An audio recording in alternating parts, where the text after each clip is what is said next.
Welcome to day 3 of my road trip to 3 different states in the US as I continue to tell you about my first love story.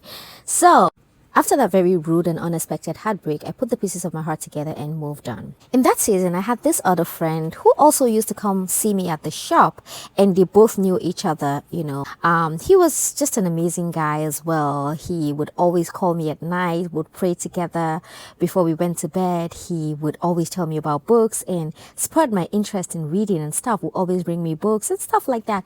So while I was nursing my heartbreak, I began to pick interest in him, and even though he had asked me to be his girlfriend, I declined temporarily. I told him I needed some time because I wanted the attraction to grow beyond what it was, but I really loved him as a friend.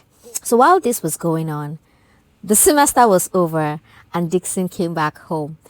On this fateful day, he showed up at the shop wearing a brown shorts and a yellow t-shirt, casually strolled in and took a seat. Girl, I was excited to see him. But hey, a girl had to keep her cool. After we exchanged pleasantries casually, he turned his chair to sit right across me and then pulled the chair a little closer to me. And then he reached out for my hands, acting with some sense of urgency and looking like he realized he was about to lose a gem. He held my hands and said, "Kitu, I have missed you so much." And I was like, that's what I'm talking about. Of course, in my mind, I couldn't say that to him. I was there looking like, boy, I don't care what you're talking about.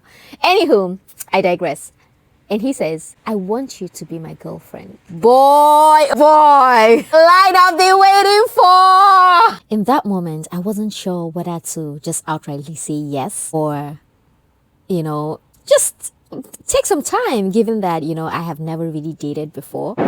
But so many things are running through my mind. What if I don't give this guy a response? He goes back to school and tells me he finds another girl.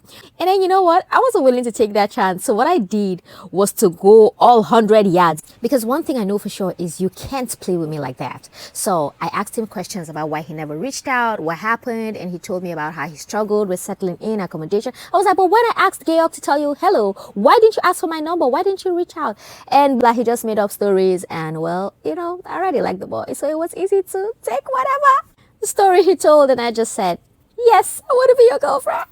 We spent the rest of the evening talking about all we've missed out on, and as usual, he walked me home after I closed, but this time as his girlfriend, and boy, oh boy, it was magical, it was electric. Girl, I literally lived my dream that night, and the story got hotter from there on. If you want me to continue to tell the story, say continue in the comment.